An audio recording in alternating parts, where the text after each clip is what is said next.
Different Protestant churches will have some differences on church polity is the word, organization, how they're governed.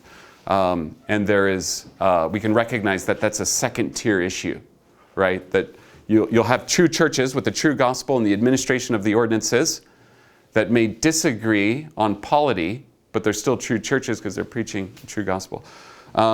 So some of the major differences are, for example, you'll have Presbyterian churches, and I love I'm not Presbyterian, but I love our Presbyterian churches and Presbyterian brothers. And what they'll have is more of a hierarchical structure where you have what's called an assembly, a general assembly, and a session consisting of elders from multiple churches that have some level of authority over local churches. Okay, so there's a governing body outside of the two or three gathered that wields some authority in that church. Other churches in more Baptist circles, you may have a Baptist church that is elder ruled, which means the leaders, the pastors, Lord willing, a plurality of them, are going to make these decisions about the church's statement of faith and who they admit to membership or who they may exclude or excommunicate from membership because of a false gospel. But the authority structure is in those ruling elders.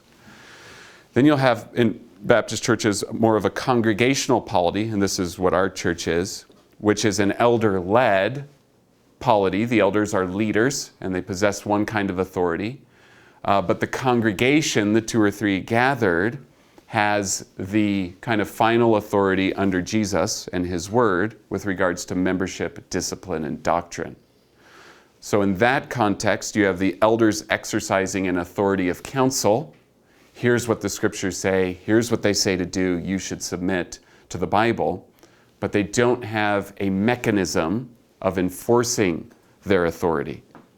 Okay, it's like the husband's authority over his wife, right? A husband has authority in his household, but he doesn't have an enforcement mechanism. If she doesn't submit, what does he do? He has to woo.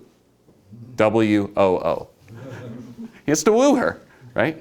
Pastors have to persuade the church. This is what we believe anyway. Pastors have to persuade the church, but then the church has the enforcement mechanism of the keys to be actual to make those final declarations of this is the true gospel, this is false, and we can enforce it through church discipline.